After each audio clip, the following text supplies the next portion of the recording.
one. My name is David Carter, Speaker of the House and member for Calgary-Egmont.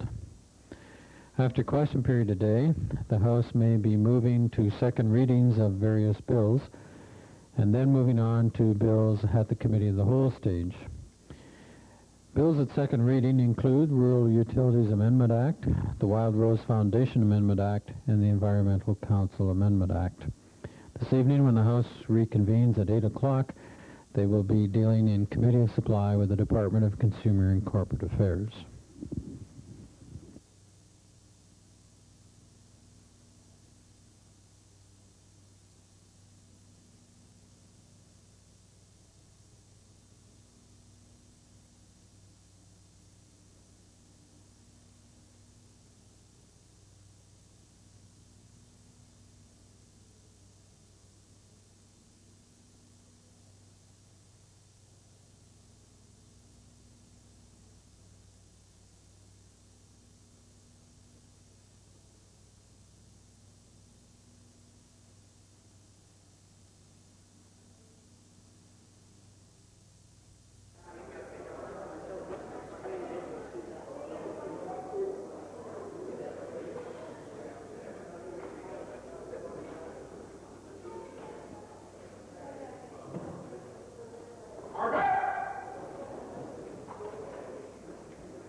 Let us pray.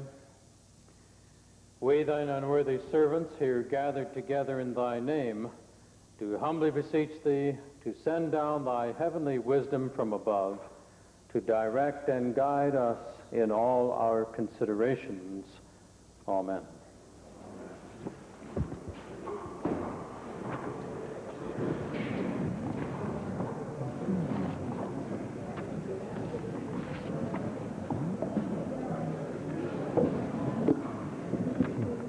Introduction of visitors, presenting petitions, reading and receiving petitions,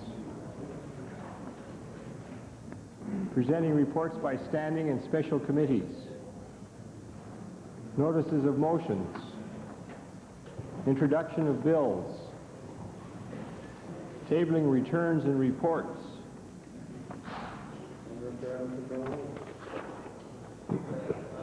of the report of the Canada-Mexico Solidarity Delegation, of which I was a member. It talks about our experiences with the election in the state of Morelos and our discussions on continental free trade.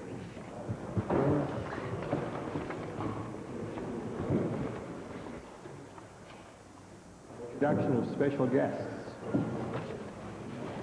Member for Edmonton Highlands.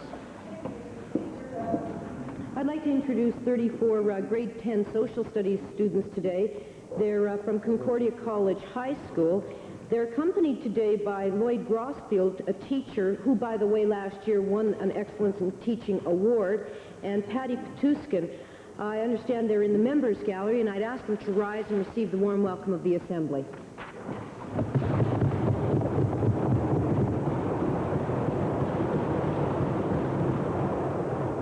Edmonton Beverly, followed by Edmonton Meadowlark.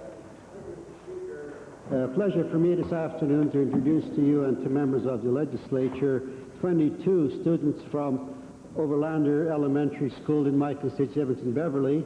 These are bright young students who also happen to be my neighbors. They're seated in the public gallery and they're accompanied by their teacher, Mrs. Ruth Charlotte. I'd ask them to rise and be received by the Assembly.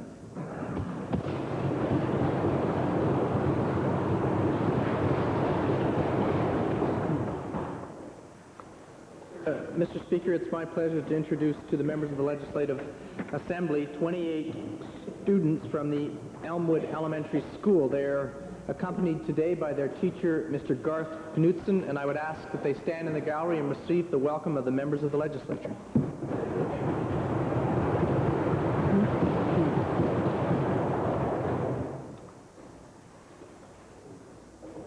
ministerial statements. Oral question period. Leader of the Opposition. Yes, Mr. Speaker, to the Minister of Economic Development and Trade.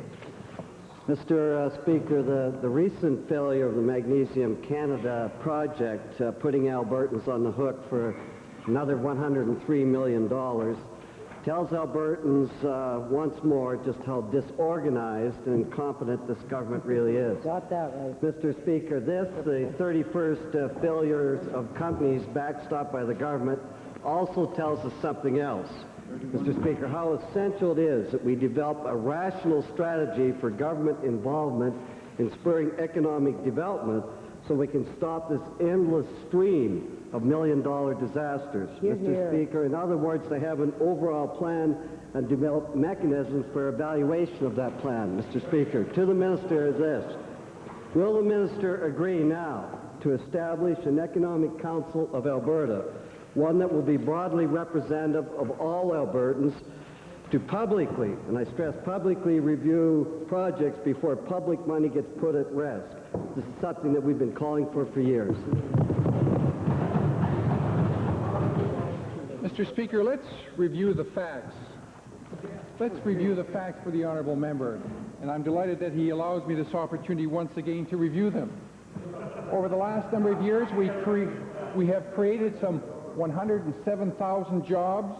If we look at economic diversification within this province, tourism revenues have tripled over the last number of years. Advanced technology, we've got some 50,000 individuals directly employed. He's suggesting that we review our economic and diversification policy.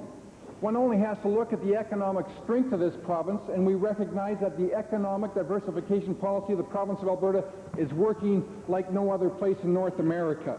And to substantiate that, we've got the strongest economy in North America. We've got the highest investment per capita in North America. Exports are increasing. Our manufacturing shipments are increasing. Mr. Speaker, we're proud of the economic development that is taking place within this great province of Alberta, and we're going to continue to see that it does take place. Yeah, Mr. Van der Zam says the same thing, Mr. Speaker.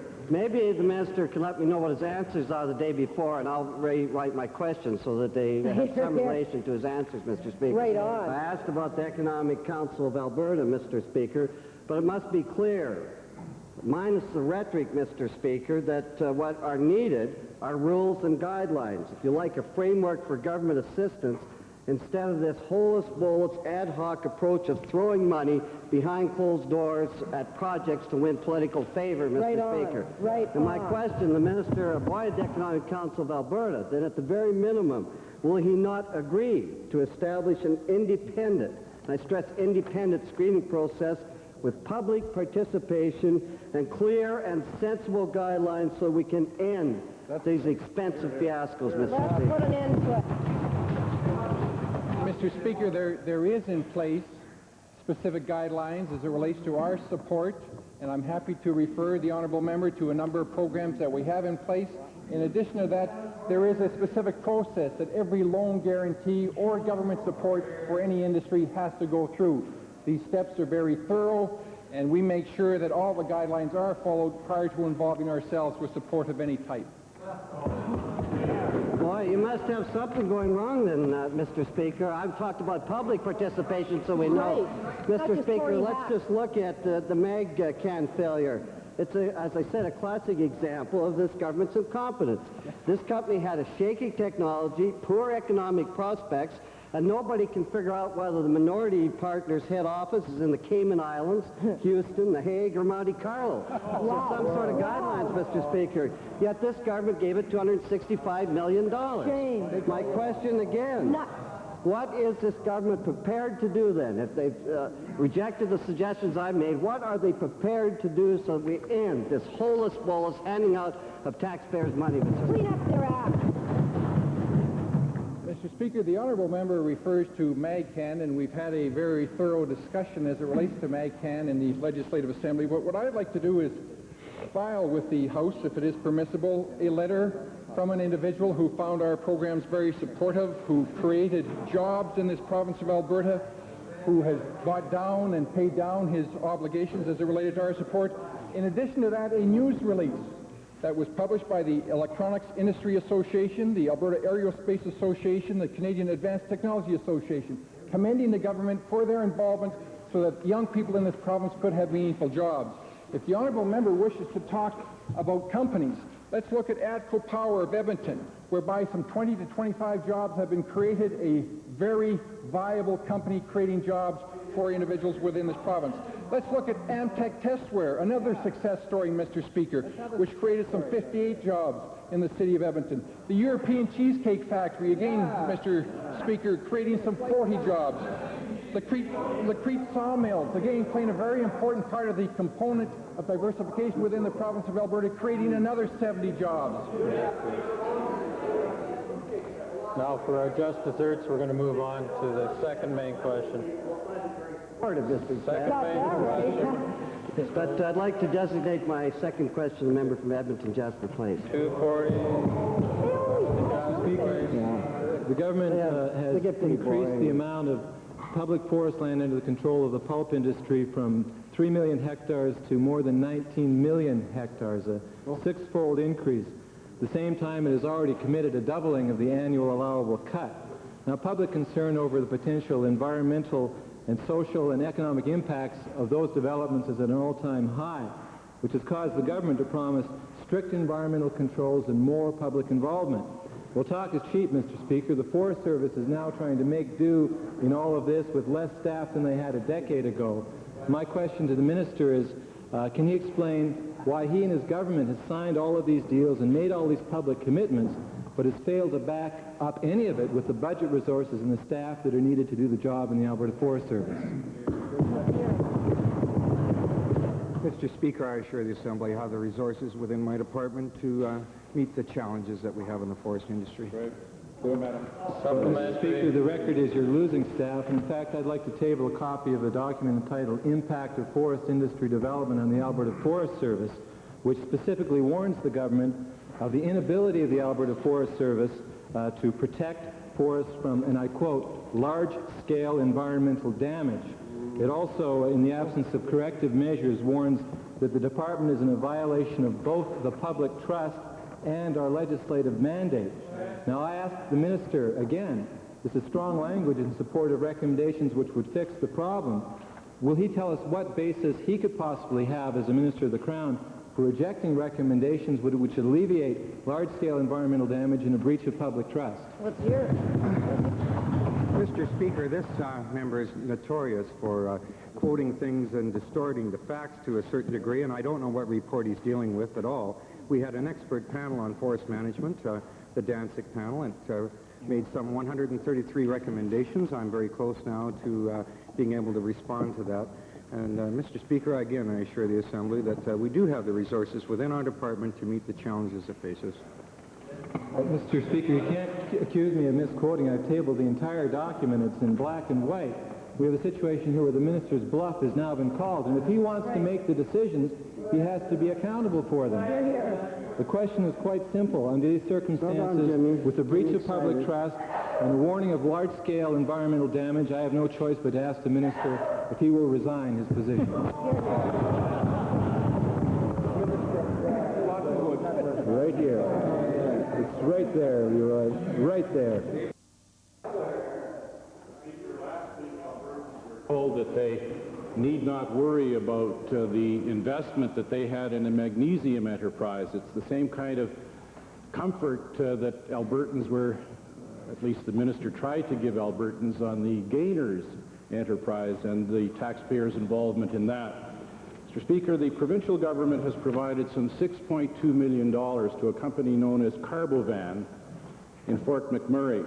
The company is 1 year behind in its operating schedule.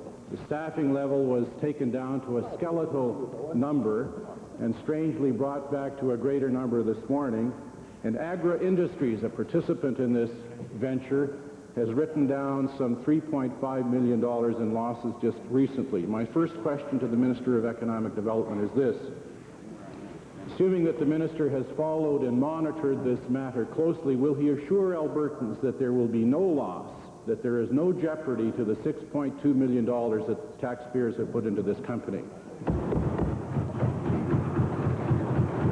Mr. Speaker, within the last number of weeks, and I'll have to check my diary as to when I did meet with the principals of agri-industries, we did go through a number of concerns that they did have as it related to the economics of their involvement in Fort McMurray, but they have assured me that they feel that they can continue on.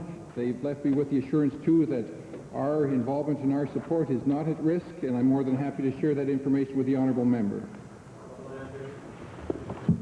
I take it that the minister is telling us that he has monitoring mechanisms in place and that he's absolutely convinced himself and his colleagues and the members of this assembly that there is no risk to Albertans. Is that what he's saying? Mr. Speaker, I'm happy to reinforce what I indicated earlier, whereby I involved myself in discussions with the principals of this company. In addition to that, we do have monitoring in place within our department, whereby senior individuals within our department, as I indicated to the leader of the New Democratic Party, are monitoring on a very close basis a number of our investments and our involvements in backstopping with various companies throughout the province of Alberta. Final. Normally, investors are expected to share in risk and to participate in profit. It is our information that AOC monies were used to pay down or pay out investors' loans, which has the effect of reducing their risk but increasing the risk of the taxpayer of Alberta. Is that in fact the case in this particular company, Mr. Minister? Mr. Speaker, as the honourable member should be aware, if he's not aware, that the Alberta Opportunity Company works at arm's length from the provincial government, thus avoiding any type of political influence. I should share with him that we have great regard and great respect for the role that the Alberta Opportunity Company has played in the further diversification of the province of Alberta and in the creation of jobs. And I'm more than happy to refer his suggestion to the Alberta Opportunity Company, and I'm sure that they'd be delighted to give him a response. Cochrane, followed by Edmonton Calder. Thank you, Mr. Speaker. Mr. Speaker, today the Minister of the Environment unveiled Alberta's waste minimization program. And could the Minister, as a result of that announcement, please outline how this program will assist local municipalities in Alberta to deal with the growing problem of landfill and the growing problem of increased waste in the province? Good question. Thank you, Mr. Speaker. Basically, the program will have three components to it. The first component being that of providing enhancement to collection and separation of recyclables, especially in the smaller areas of the province where the economy of scale is really tough to bring together. The second component really is an industrial development, industrial diversification component that will encourage and provide incentives to companies to establish here in this province to take those recyclables and add value to them and create finished products. And the third component really will be a component of marketing to provide markets for these recycled materials. Perhaps through the Department of Public Works Supply and Services, through government procurement policies that hopefully will extend to those agencies that depend on government for funding, such as municipalities and school districts and hospitals and so on. So we hope to create and close the recycling loop, to enhance the system, to create new industry, and to create markets. Supplementary. Thank you, Mr. Speaker.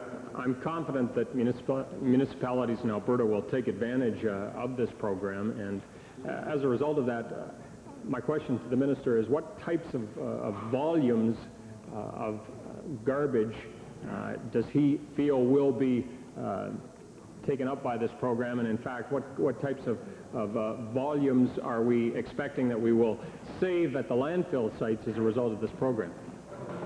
The overall objective is to reduce the amount of waste that now goes into landfill by 50% by the year 2000. Now, this is an objective that not only applies to Alberta, indeed it's part of a protocol that has been signed by all 10 provinces and the territories and the federal government to achieve a national objective of waste reduction the amount of waste that goes into landfills by 50% by the year 2000. And I'm very, very pleased that this government has seen fit and has provided, again, the foresight and the commitment to launch a meaningful, comprehensive waste minimization and recycling program. It's to be called Action on Waste, and that's precisely what we plan to do, is to take action on waste. Mr. Speaker, my questions are to the Minister of Family and Social Services. A recent proposal, which I will now table, for therapeutic foster parents tendered by the Edmonton Region of Alberta Family and Social Services raises many questions about the quality of care which children in the child welfare system receive. According to the government's documents, private agencies will be required to recruit, screen, train, and closely supervise foster homes, which will be providing homes and therapy to severely disturbed children. Mr. Speaker, even though these children's well-being is at stake, the government has set in place no standards, no accountability, no monitoring, and no backup services if the placement breaks down. To the Minister, given that the Minister has full legal responsibility for these vulnerable children, how can the Minister guarantee these children will be placed in proper care when this Minister has not even bothered to put in place proper minimum requirements? Mr. Speaker, again, the member is ill-informed. I would want to say and make it very clear that we as a government put first and foremost the interest of children. And we put that as our number one priority, Mr. Speaker. In this particular instance, in recognition of the successes that we've had, Mr. Speaker, by working with some very good community-based agencies, and I can cite one that I know the member is familiar with, the McMahon Agency here in Edmonton, and I would hope that she's not casting aspersions on them, Mr. Speaker. But I would say that because of the success that we've had with our past experience, Mr. Speaker, that we're able to build on those successes, and we're able to make opportunities for highly disturbed children with serious behavioral problems, to still live in a family-oriented environment. And we think that's very important, Mr. Speaker. We think it's very important to children that they have that opportunity. So yes, as a government, and yes, as a department, we're making every effort we can to work with communities, to work with community agencies, to provide for the best possible care and support for children, Mr. Speaker, that need it. Supplementary. Mr. Speaker, the point is that there are no standards in place to ensure good quality care for these vulnerable children, and that's irresponsible, Mr. Speaker. Mr. Speaker, for 4 years, the Alberta Foster Parents Association has been trying to work with the department to develop training standards for foster parents. Now the Minister is going his own way and contracting out to private agencies. And I would ask the Minister, why is the Minister setting up a new bureaucracy and undermining the work of the Foster Parents Association? Mr. Speaker, we're not setting up a new bureaucracy. I mean, I know the member opposite is asking for that. She's asking for more regulations. She's asking for more legislation. But, Mr. Speaker, we're not interested in building a bureaucracy, Mr. Speaker. We're interested in providing services to children in a very reasonable, a very responsive, and a very meaningful way. Mr. Speaker, I'm happy to point out to the member opposite that I work very closely with the Foster Parent Association of this province, and that together over this past 2 years we've been able to work towards and announce some new reforms, some new initiatives, Mr. Speaker, and I might point out that those initiatives are going to include the kinds of supports, the kinds of training opportunities, the kinds of recognition that foster parents have asked for and deserve and are getting, Mr. Speaker, thanks to the reforms of this government. Edmonton Meadowlark, called by Wainwright. Thank you, Mr. Speaker. Mr. Speaker, the Minister of Environment's announced action plan on waste speaks boldly of a 50% reduction in waste objective by the year 2000, but provides no time-scheduled plan or specific details on how exactly that objective might be achieved. In fact, this long-awaited document is little more than a disappointment and should probably more appropriately be entitled Planned Inaction on Waste. to the Minister of the Environment. How can this minister justify committing only $6 million to this so-called action plan on waste, which would benefit all Albertans if it were done properly, when in fact his own department is now endorsing a $13 million scheme to stabilize Buffalo Lake, which will benefit a handful of cottagers, possibly the Premier, and absolutely nobody else? Well, I'm not so sure, Mr. Speaker, if the question alludes to Buffalo Lake or recycling. Perhaps he can clarify this in a supplementary. In continuing to do very, very little to reduce waste, to take positive action to reduce waste in this province, will this minister please explain why he continually avoids essential waste reduction programs such as commercial and residential composting programs at the community level, regulations reducing packaging, and user-pay garbage collection systems, to name but a few? Well, as usual, Mr. Speaker, this member has been in Never Never Land. He takes no time to try and find out what is really happening, not only in this province, but throughout the country. Indeed, there are protocols in place involving this province and other jurisdictions to reduce the amount of packaging that we now see on the store shelves. We've been working very seriously and industriously with the packaging industry to reduce the amount of packaging that we now see on the store shelves. This government, in the light of budget constraints, saw fit to put in place $6 million additional dollars to start a brand new program, a program that will address in a meaningful way the reduction of waste and help us to achieve our objective of reducing that waste by 50% by the year 2000. As I explained before, you know, you don't walk 10,000 miles until you take the first step. We have taken the first step, a very, very significant step that is going to benefit this province in terms of reducing waste and also create new economic development opportunities. Wainwright, followed by Edmonton Beverly. Thank you, Mr. Speaker. My question is to the Minister of Agriculture regarding the canola tariffs. You stated in an answer to the member for Smoky River that under the Canada-U.S. Free Trade Agreement, the tariffs would be removed on canola products to allow a free flow of product across the border. Because of the very narrow crushing margins, both our crushing industry and our refining industry in Alberta are extremely sensitive to price changes. What impact will the tariff reduction of $18 a ton have on the viability of our crushing and refining industry here in Alberta?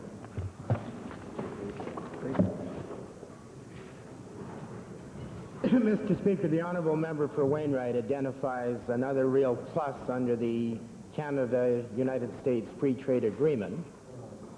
And I think it is recognized by those in the canola industry that this goes some way to make their industry more viable, but it does not take them over, if you wish, the hump. One additional decision that I think we're going to have to reach in Western Canada to bring some health to that sector of our value-added agricultural industry is changing the method of payment to get the cash flow that is currently going to the railways into the producers' pockets. Thank you, Mr. Speaker, and certainly changing the method of payment hasn't been an easy task for the province of Alberta. And how are the other provinces reacting to this change? Proposed change, I'm sorry. I think it would be fair to say, Mr. Speaker, that there's becoming more and more interest in a change in the method of payment in the province of Manitoba. Recently there has been organized there what's called the Manitoba Feed Grain Users Association, an umbrella group that brings in their beef people, their dairy people, their hog people, their chicken people, and their feed grain growers. Last week they did pass a resolution and issue a press release that they supported a change in the method of payment, with the payment flowing to the producer, subject to the issue of the pooling costs of the St. Lawrence Seaway being addressed at the same time. Beverly. Mr. Speaker, the Alberta Association of Municipal Districts and Counties passed a resolution calling for more local independence in deciding how lottery grants are being used. The Community Facilities Enhancement Program, which is funded by lottery money, is an important program, but my concern is that it operates with very few guidelines. And my question is to the minister responsible for lotteries. Given that MLAs hand out grants out of will without consultation for the long-term goals of community leaders, will the minister agree to renew the CFEP program under guidelines that will allow communities to decide where the grant money goes, rather than letting MLAs make decisions that throw community planning into total chaos? Mr. Speaker, I want to thank the member of the NDP caucus for giving such a glowing evaluation of the Community Facility Enhancement Program. The government has not made a decision yet whether or not that program would be continued beyond the stated date of conclusion. The stated date of conclusion is October 17, 1991. That would be a 3-year program. It was 3 years ago, October 17, 1988, when Premier Getty announced the Community Facility Enhancement Program. It was to assist community-based organizations to deal with community-related and family-related matters. And it's worked very, very well. To date, Mr. Speaker, there have been about 2,100 approvals, totaling nearly $70 million worth of worthy activities for community-based and family-related activities throughout the province of Alberta. And Mr. Speaker, the response that I get from individuals and groups throughout this province is that they're very pleased and happy with the way that the program is being administered. But I'm undertaking a survey, Mr. Speaker, that has been underway for some period of time now, where we've written to all of the groups themselves, asking them for their comments with respect to this matter. And perhaps by the end of June, when we'll be in a position to evaluate the results of all of this, we'll have a better understanding from citizens of Alberta. Do they want the people themselves to be involved in working with the government in terms of the program and the delivery of such, or do they want an intermediary, another level of government, to in fact be in place? Supplementary. Mr. Speaker, a program that does recognize local autonomy in allocating the grant money for recreation facilities is the Community Recreational Cultural Grant Program, but is also scheduled to end this year as well, Mr. Speaker.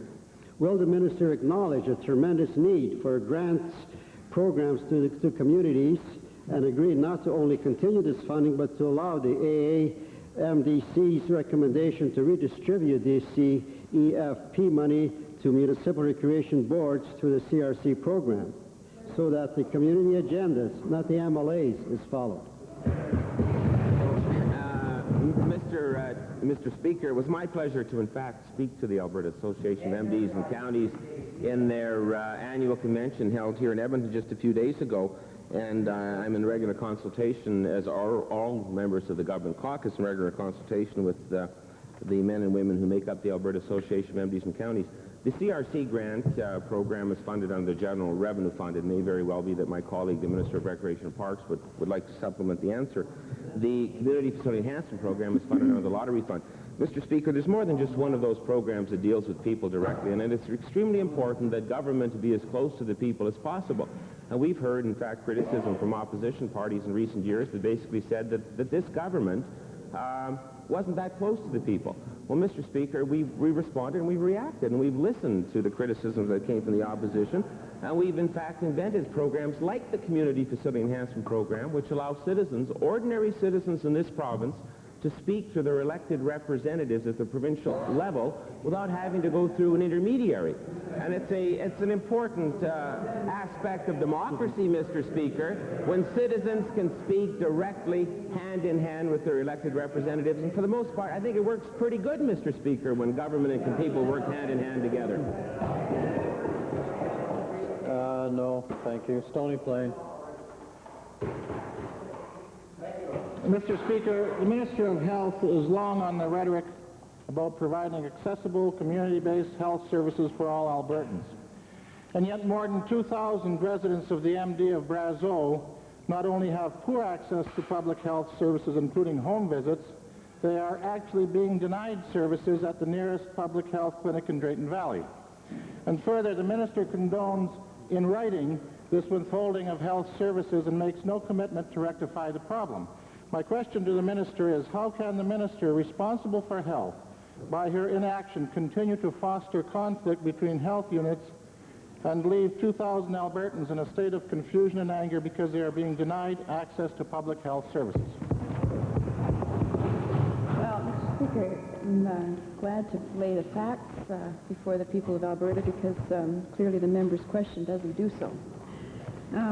There is currently a request before me to have the boundaries moved so that the MD of Brazeau is served only by the West Central Health Unit as opposed to the Leduc Strathcona Health Unit, which has currently got responsibility.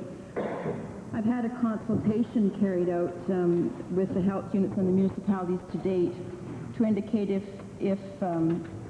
how they feel about that, and there clearly seems to be no real objection to adjusting the boundaries because it would probably reflect a more natural service area than the current boundaries. However, the stumbling block to the consensus on the consultation seems to be that those health units who are currently responsible for providing service are reluctant to transfer any of the corresponding funds, even though they would be transferring a portion of the responsibility. Just so we have the facts on the table, Mr. Speaker. Thank you, Mr. Speaker. This boundary dispute has been going on for years, and quite frankly, the people are fed up with the situation. The minister can try to explain the problem any way she chooses. The problem is, the obvious solution to this problem is the allocation of $175,000 needed to ensure that these people have access to basic public health services in their community. The other part of the problem is to take the initiative and redo the boundaries accordingly. When is she going to act on the problem to provide the health services needed by the people of Brazeau? Well, Mr. Speaker, I'm delighted to hear the recommendation of the MLA that there should be a reallocation of the resources, because I'm of the same view. And frankly, if we're going to adjust the boundary, because there's a reallocation of responsibility for the people within that boundary, I think there must be a corresponding reallocation of the resources. So presumably the member for Stony Plain is suggesting that we take the money away from the Leduc Strathcona Health Unit and give it to the West Central Health Unit. I have no problem doing that, Mr. Speaker, but I would just warn him that there's not a consensus on that within the local community. Thank you, Mr. Speaker. The recent MagCan fiasco following on the heels of Novotel, of Gainers, and Northern Steel shows the difficulty this government has in providing a real economic diversification strategy. In fact, Mr. Speaker, the argument can be made that the government itself contributed to the demise of MagCan with irresponsible fiscal management policies. My question is to the Minister of Economic Development and Trade. Given that plants such as MagCan have as a high input cost the cost of electricity, can the minister explain why this government chose to withhold $95 million worth of rebates paid in last year's provincial budget, so that as a result TransAlta passed on those costs to MagCan, in essence driving the final nail into MagCan's coffin? Mr. Speaker, the information the honourable member has relayed to the House is contrary to what the principals of MagCan relayed to us. They indicated to us the reason for their failure was the increased level of our Canadian dollar, the decreased level of magnesium products, plus the higher startup costs than what were anticipated. It had nothing to do, from what the information that was relayed to us, to electrical costs that the honourable member is referring to. Well, Mr. Speaker, that's not the information that I heard, but on a different line then, in speaking with the Vice President of MagCan, I learned that the financing provided, the loan guarantee provided, was not the deciding factor in their locating in High River. So could the minister tell me why, please, would they provide a $102.75 million loan guarantee for absolutely no apparent reason and putting Alberta taxpayers at risk? Mr. Speaker, as has been explained in this Legislative Assembly on a number of occasions, we involved ourselves because we were going through a very severe period of difficulty as it related to our economic well-being. If the honourable member is suggesting that we should close down Gainers and lose the hundreds of jobs within the city of Edmonton, we're not about to take that suggestion. If the honourable member is suggesting that we put the 140-odd employees working at Northern Steel out of work, we're not about to indulge that suggestion. We're working on behalf of individual Albertans so that we can provide meaningful employment. The 100-some-odd individuals at MAGCAN we are very concerned with as it relates to their employment opportunities in the future. The honourable member would have to check the record as to when the project was originally announced in early 1986. I share with him that we involved ourselves because we viewed it as a very important component as it related to job creation within the province of Alberta and further diversification. All projections indicate, too, Mr. Speaker, that in a couple of years this will be a very viable project because there is going to be increased usage of magnesium products. West Yellowhead, followed by Edmonton Goldbar. Mr. Speaker, we heard last week how the government has insulted seniors across this province by making them pay more for basic necessities to balance their budget. When this government says more, it doesn't mean a few percent here or there. No, this government thinks big. 20% more for dental and eye care, for example. Now seniors will have to pay more to stay warm, Mr. Speaker. My question is to the Acting Minister of Parks, Transportation and Utilities. How can this minister justify an average 22% increase in home heating for seniors in this province? Mr. Speaker, I guess the utilization of statistics or figures can be biased to the degree that you want, but when the province of Alberta introduced the Senior Citizens Home Heating Protection Program in 1982, it was put in place for a 3-year time frame at that time to assist senior citizens in meeting the so-called high cost of heating costs. Mr. Speaker, that program was continued at the end of its first 3 years. Then it was recontinued again, and it ended on December 31, 1990. This is not something that just happened in the last few days, Mr. Speaker. And the Minister of Transportation and Utilities informed all senior citizens in the province of Alberta in January of this year. Mr. Speaker, I think we should take a look to see what in fact has happened with respect to heating costs. The average gas bill today is 50 cents per gigajoule less than it was in December of 1982, Mr. Speaker. And the purpose of the program was to assist seniors when heating costs were going up. The reality is that now heating costs have leveled or going down. And I think, Mr. Speaker, you have to put in the context of the commitment the government has made to much-needed programs. As an example, recently in the budget, there was a 30% increase provided to home care. Mr. Speaker, not only to senior citizens, but to areas of people less than age 65 as well. Our total package of assistance to senior citizens is approximately $1.2 billion per year, Mr. Speaker, and it's directed to senior citizens in need, Mr. Speaker. Mr. Speaker, senior groups such as the Alberta Retired Public Employees Society, the Alberta Council on Aging, and the One Voice Action Committee are dismayed and disappointed that this government did not consult with them in deciding to completely eliminate the home heating protection program. In a letter written to the minister on March the 22nd, the Alberta Retired Public Employees Society said that it was concerned that this was, and I quote, only a start by our government in reducing our seniors programs. I would like to table copies of that letter. That's right, Mr. Speaker. My question is, how are the seniors of this province supposed to trust this government? They are not consulted about any changes that affect their everyday lives. Mr. Speaker, I'm unaware of any other government in Canada that provides a greater package of benefits to its senior citizens of the province of Alberta. And the honourable gentleman raised certain issues. He raised issues with respect to pensions, and we've all heard that there is an evaluation ongoing for some period of time. And the honourable gentleman mentioned civil service pensions. They all know that the adjustments have been made essentially every year in January and each year. The provincial treasurer has an ongoing review in that. We're listening to what senior citizens are saying. And they've addressed and they put on the table pension reform as being one, pension improvement as being one.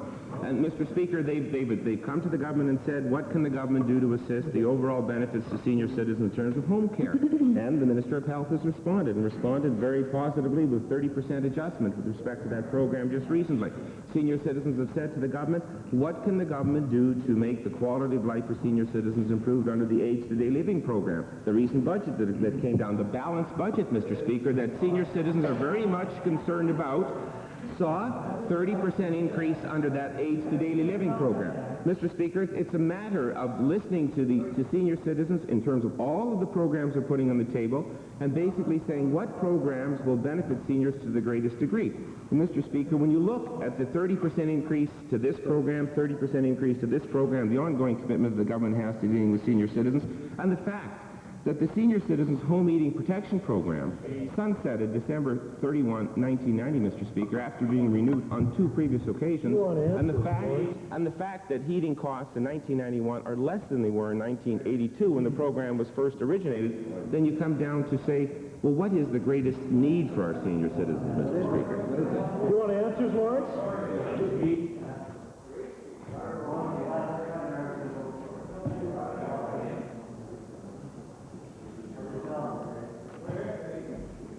Edmonton Goldbar. Thank you, Mr. Speaker. Mr. Speaker, this government's refusal to ensure that there will be continuing treatment programs for sex offenders in the province has become a tremendous source of frustration for professionals in the field and the general public. Now we learn, Mr. Speaker, that because of the province's hardline budget with hospitals, that the Alberta Hospital in Edmonton is forced to compress and consolidate their very successful Phoenix program, resulting in a reduction in patient admission as well as increasing the staff-to-patient ratio. My questions, Mr. Speaker, are to the Minister of Health. The Phoenix program is the only inpatient sex offender program with community outreach in the province. How does the Minister expect the hospital to carry on its responsibility for providing treatment of this kind when budget cuts continue to threaten its existence? First of all, Mr. Speaker, there has not been a budget cut at Alberta Hospital Edmonton. Perhaps we should correct that misunderstanding. And I think it's also important to lay before the House the actual facts of the issue. In order to meet the challenge of managing their health resources better, Alberta Hospital Edmonton has thoughtfully and capably put a number of plans in place. The first one is that they will be consolidating beds in 2 of their nursing units and a 3rd unit over the Christmas period. The consolidation simply reflects a more efficient and effective use of staff given current occupancy rates. The Phoenix program, in the view of the hospital, will not be adversely affected by their organizational changes. Mr. Speaker, it's incomprehensible if the admissions are reduced that it won't be affected. Of course it will be affected. One wonders if this has been discussed with the Solicitor General. Then let me ask the Minister, Mr. Speaker, what's going to become of sex offenders in the province? Is it the intention that they'll simply serve their time, then be released to repeat the offense? Is that what we're looking forward to? Rather than attempting to stir up or frighten Albertans with respect to the way the program is being managed, I fully acknowledge that the Phoenix program is a program that is unique in the province.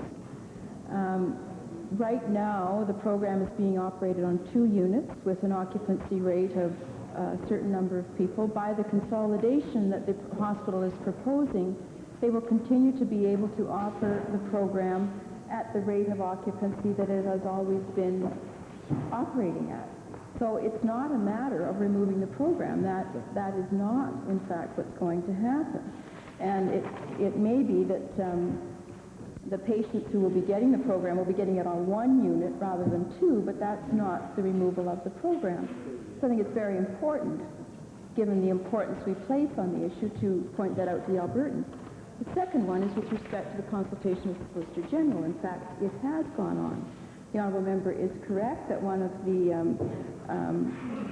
forensic units will close down during the Christmas period. There's a reason for that. The courts are virtually inoperative during the Christmas period, and we believe we can handle the bed load at Alberta Hospital during that particular time.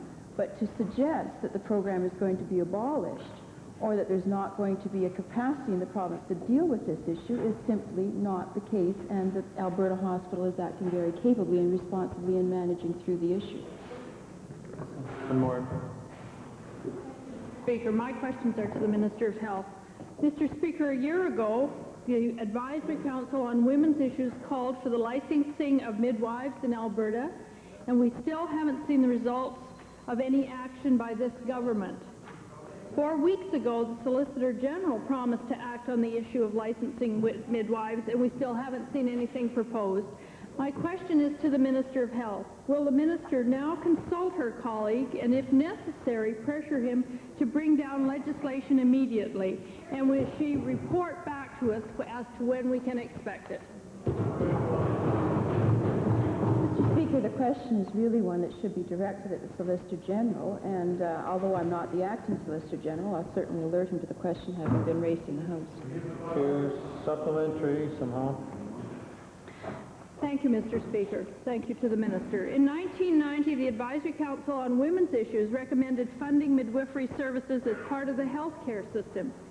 In view of the fact that in 1985, the World Health Organization stated that the profession of midwifery was one of the most important contributions to the health of women and children, and then in view of the fact that research has shown that it is more cost-effective to have midwives working as part of the healthcare delivery system, will the Minister of Health now commit to funding midwifery services as part of the healthcare system?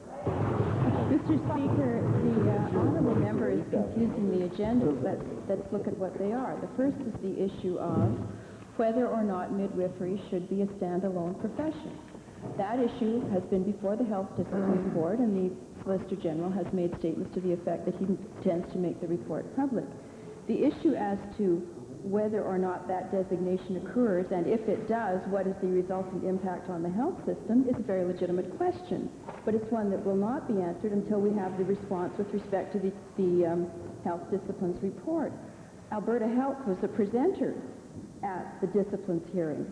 But until we have the decision with respect to professional status, we have to await what the health response is to that recommendation. Orders of the day. Government bills and orders for second reading.